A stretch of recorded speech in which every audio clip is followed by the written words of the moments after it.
The understanding of Zen, the understanding of awakening, is one of the most dangerous things in the world.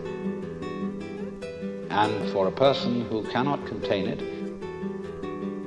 it's like putting 1,000,000 volts through your electric shaver. You blow your mind and it stays blown. Now, if you go off in that way, that is what would be called in Buddhism a pratyeka Buddha, private Buddha.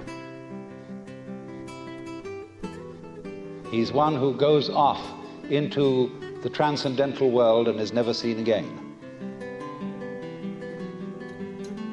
And he's made a mistake from the standpoint of Buddhism, because from the standpoint of Buddhism there is no fundamental difference between the transcendental world and this everyday world.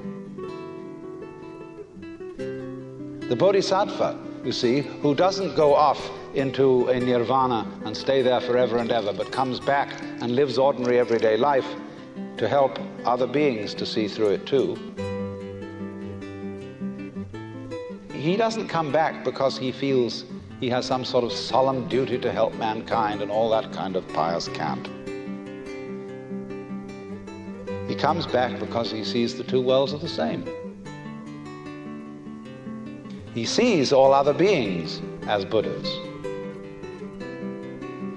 He sees them, to use a phrase of G.K. Chesterton's, but now a great thing in the street seems any human nod, where move in strange democracy the 1,000,000 masks of God. And it's fantastic to look at people and see that they really, deep down, are enlightened.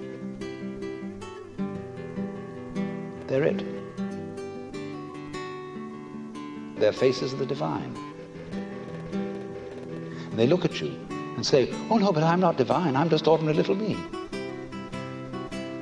And you look at them in a funny way, and here you see the Buddha nature looking out of their eyes straight at you and saying it's not. And saying it quite sincerely.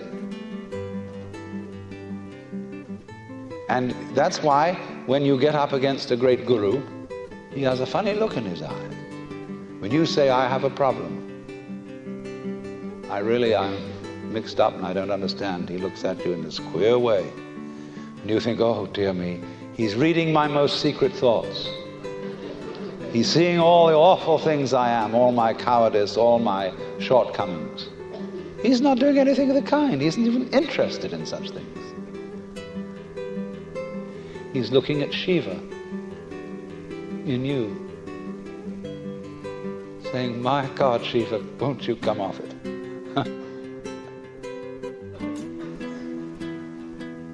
If you really understand that Zen, that Buddhist idea of enlightenment, is not comprehended in the idea of the transcendental, neither is it comprehended in the idea of the ordinary. Not in terms of the infinite, not in terms of the finite. Not in terms of the eternal, not in terms of the temporal, because they're all concepts.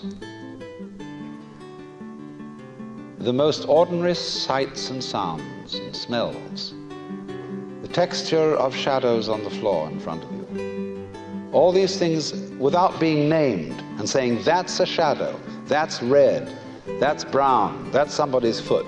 When you don't name things any longer, you start seeing them. And it is only through stopping, fixing conceptions on the world of color and sound that you really begin to hear it and see it.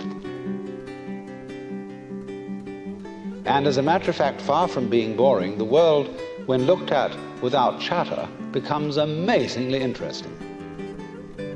In the very simplest things of everyday life, magic. In the words of the poet Hokoji, marvelous power and supernatural activity. Drawing water, carrying wood.